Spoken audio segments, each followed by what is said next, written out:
Hate speech laws are being passed in Ireland that would make speech that would usually just be regarded as controversial or rude, potentially criminal. Elon Musk is saying he'll pay the legal bills of people that will oppose it. But will even that be enough to stop Ireland being used to pilot a new global censorship state? Hello there, you Awakening Wonders. Thanks for joining us on our voyage to truth and freedom. Remember, if you become a supporter of our content, you get access to conversations we have with Vandana Shiva, Glenn Greenwald, Michael Schellenberger, proper journalists and thought leaders, and you can ask them your own questions so we can participate in a conversation together, as well as getting exclusive access to our conversation with Tucker Carlson, which was pretty bloody great and you'll love. And we do need to create a movement, because let's face it, whether it's Canada with weird assisted suicide laws, or Australia with their pandemic internment camps, or now Ireland proposing hate speech laws that will turn just controversial language or rudeness into hate speech and therefore make it a criminal offence with very vague definitions around what constitutes hate speech. It seems to me that globalism is becoming yet more potent, yet more priapic, yet more certain in their ideological right to control your thought, the information you have access to, the things you can freely say, the type of relationships you might have, the sort of information that you can consume online. All of this is under threat, and it's pretty bloody serious, and it's being presented as if it's sort of no big deal and we've done some polling and it's all going to be okay. You should see this dude prevaricating on the point of polling. We polled some people on hate speech, and what did you discover? They don't like hate speech. So are you going to implement that? No. Well, what's the point in holding the poll then? Well, democracy, innit? But you're ignoring the democracy. No. You are, though. Look at this. This is the kind of double speak that we're seeing more and more of as the world slides into an Orwellian hellscape. Taoiseach, your government conducted a public consultation regarding hate speech laws where citizens were asked to give their thoughts on the issue, and out of the thousands of responses from private individuals, over 70% were not supportive of such laws. All these leaders that look kind of nice and seem kind of nice, and you can tell they'll be really reasonable and like, oh, hello, no, you're most welcome. And then you listen to them, they're passing mad, weird laws. They feel someone that spoke like this, we are going to do what is this? You go, mate, Jesus Christ. Just everyone's being so reasonable, they're getting away with sometimes literal murder and always nearly tyranny. And yet you're proceeding with them anyway. So my question is, why did your government bother to do a public consultation if you were just going to ignore the results? Reasonable question. Why do a public consultation if you're going to ignore the results? Let's see the answer to that reasonable question. Well, we do public consultations because we think they're good practice. It's a way to find out what people's thoughts are, and then ignore it on issues, and it's also a way to flesh out and highlight some of the issues that we may not have considered, and then ignore them. But we're also wise to the fact that the vast majority of people don't make submissions to public consultations. We have to bear that in mind. So it's only a small number of people, so we can ignore it. It's only a small portion of the population that participate in these things, so it's not necessarily reflective of public opinion.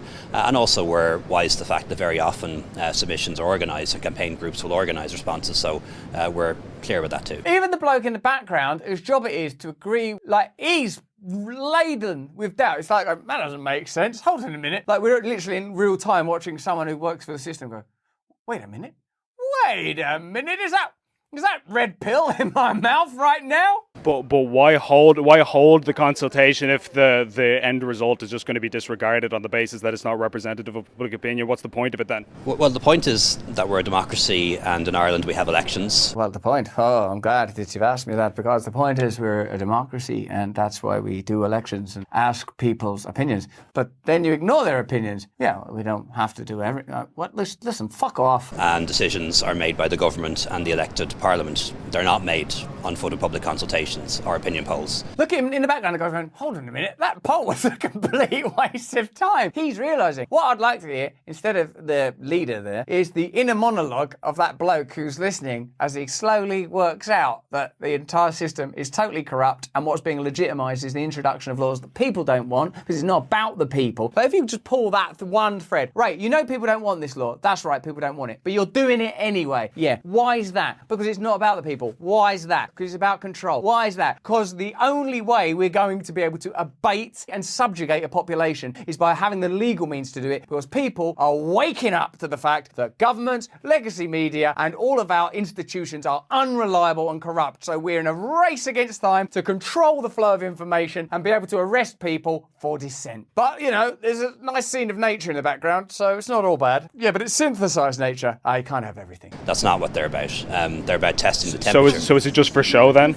No, No. Is it just for show then? Because what you've just said is it's kind of a show. It's also not that. It's all of the things that I said it wasn't, and also that other thing, which is the thing it would have to be if it wasn't those things. It's none of that. It's Zen. If you try and think about this for long enough, you will become enlightened because it just doesn't make sense. Anyway, now it's clear that this is something that the public want or don't want. It doesn't matter. Anyway, it's democratic. Here is an Irish politician explaining what new power they're taking, even though you don't want them to have it. The government is addressing the extremist content online. Yeah, that's it. Because, there's a lot of extremist content online and it's actually getting on my nerves now. Like hate speech and incitement to violence. And What? There's Houthis and extremist content online. Don't worry about a war against Russia that can't be won. Don't worry about censorship everywhere we go. It's Houthis now and extremist content online. Oh, that's driving me nuts. Cumaisiún Amán is Ireland's new online safety and media regulator. Don't worry about the migration crisis and what the Irish people appear to feel about that, whether you agree with them or not. It's not your country, it's their country. They're allowed to run their country however they want, having been oppressed for hundreds of years by a near neighbour. Don't worry about any of those problems. It's extremist content online and those bloody Houthis. And will also be joint regulator along with the European Commission for the EU Digital Services Act. Wow, so it's actually aligning with another bureaucracy for which you are probably taxed but not represented. And when that happens, sensible countries have a revolution. My department has ongoing engagement with An Cumaisiún, and I, having met them 2 weeks ago, met with An Cumaisiún again yesterday. I mean, that is globalism, isn't it? Like, they've decided that they're doing it. You lot don't want it. We're doing it. That's globalism in capsule. We've asked you, do you want it? No, thanks. Well, the EU want it. Well, but, so we're doing it. Oh, democracy, though? And why are we at war with Russia? Well, to protect Ukrainian democracy.